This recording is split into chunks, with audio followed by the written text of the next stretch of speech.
Another great education book today, Dumbing Us Down, by John Taylor Gatto. Gatto's an interesting character. He was working in the New York schools. He had a passion and a gift for teaching, and did an incredible job. I can't remember where I read it, and maybe this is just popular fiction. I do think it's true. But my understanding is that he went so far as to sneak kids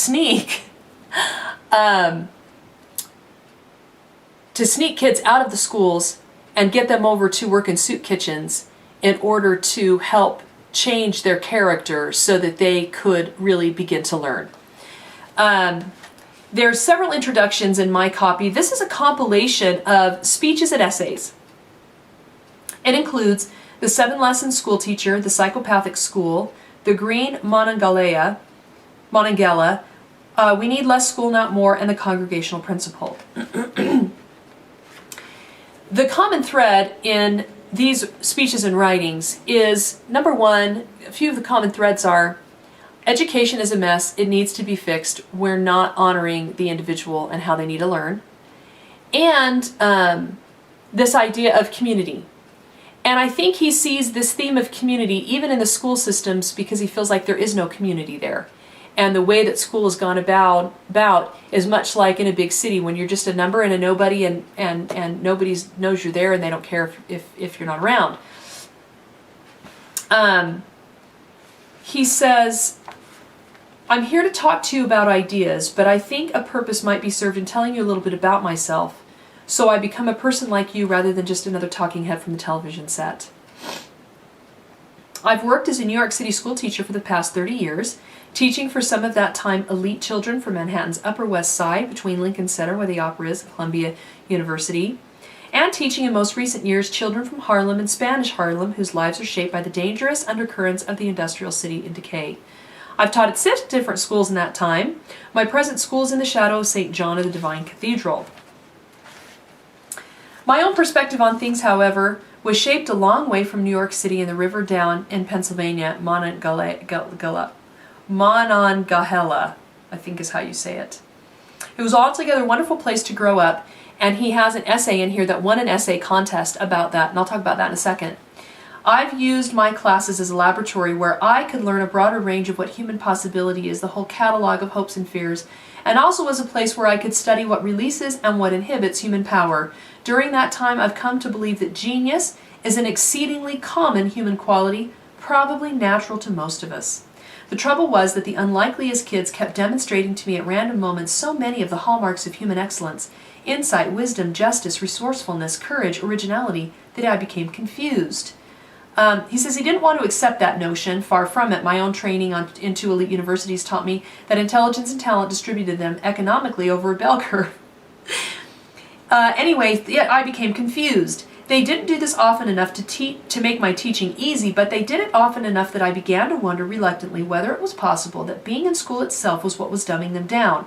Was it possible I had not been hired to enlarge children's power, but to diminish it? Then he goes on to talk about some of the difficulties that he faced. He wanted them to think critically. People have to be allowed to make their own mistakes, etc., etc.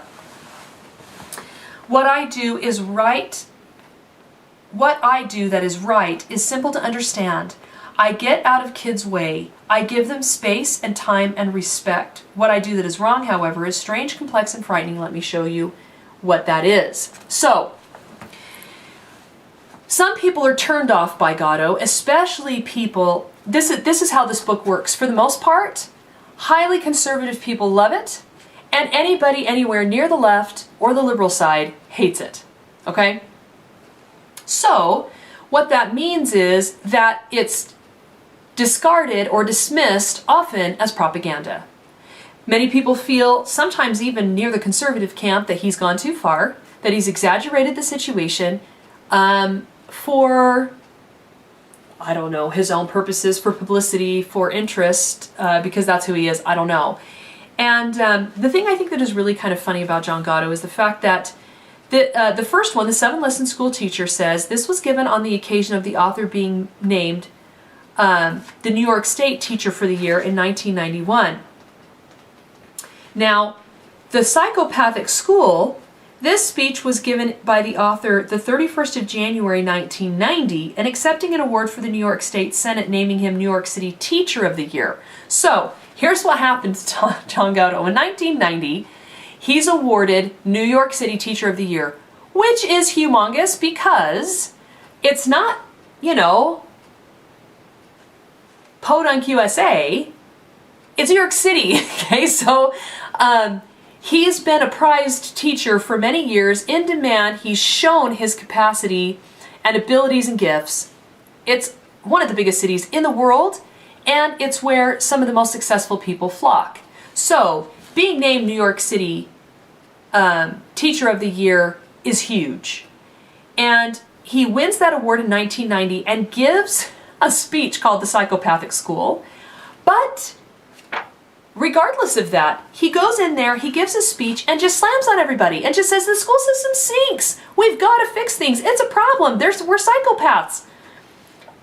Regardless of the fact that he gave that kind of speech, the next year in 91, he was awarded New York State Teacher of the Year, and that's when he gave his most popular speech, The 7-Lesson School Teacher.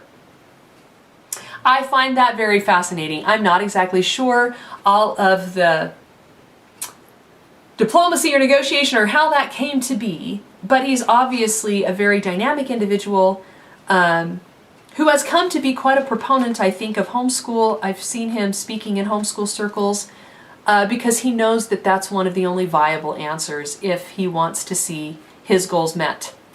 So it's controversial. Some people call it propaganda. But he does make some points.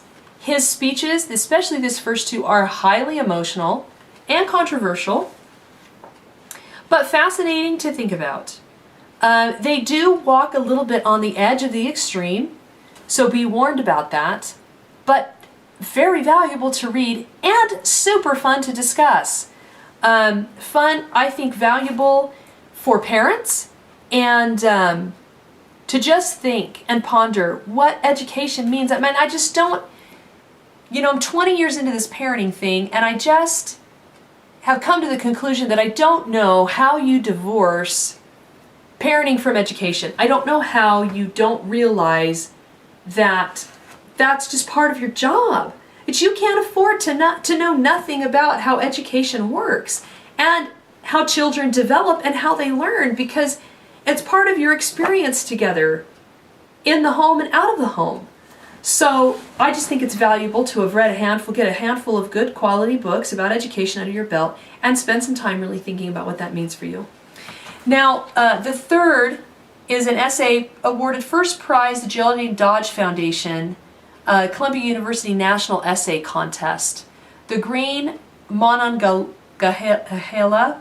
I think is how you say it. The first time I read this, it touched a chord with me personally. This one and the following one, We Need Less School, Not More. We Need Less School, Not More is again more, it's longer, it's more controversial. The idea of community is still a little bit of a theme in those last three works. But this one especially touched me personally because it's about community, and I've spent a lot of my life without community. I've spent most of my life moving very frequently, often every year or two. I don't know how many moves, 30, 40 moves I have under my belt. Sometimes moving twice in a year. Maybe not quite that many, but he talks about the importance of community and how everything is different when you have a sense of community, the value and the beauty of small communities where everybody knows everybody, and what a difference that makes in justice, and what a difference that makes in love and affection and education. So these are all the thoughts of John Taylor Gatto. 7-Lesson School Teacher is his most famous. It's the first one in the book. He gives a little introduction. There's a few other preface, but the title, he named it Dumbing Us Down, The Hidden Curriculum of Compulsory Schooling. And it really has been a very popular book and widely published and widely read, especially in educational circles. So I highly recommend you get it and read it and discuss it with someone, regardless of whether or not you think it's propaganda. He brings up ideas and concepts that are worth addressing and considering. They're things that need to be talked about. Let me give you an idea of before I end here. The first lesson he says that teachers in the school system teach is confusion, and then he gives some examples for why he says that. One of the ones that really made me think was emotional and intellectual dependency, and how certain environments create that and how to avoid that. So it's worth thinking about the concepts and the struggles and the problems that he brings to the surface and really hashing it out for yourself. Dumbing Us Down, John Taylor Gatto. See you next time.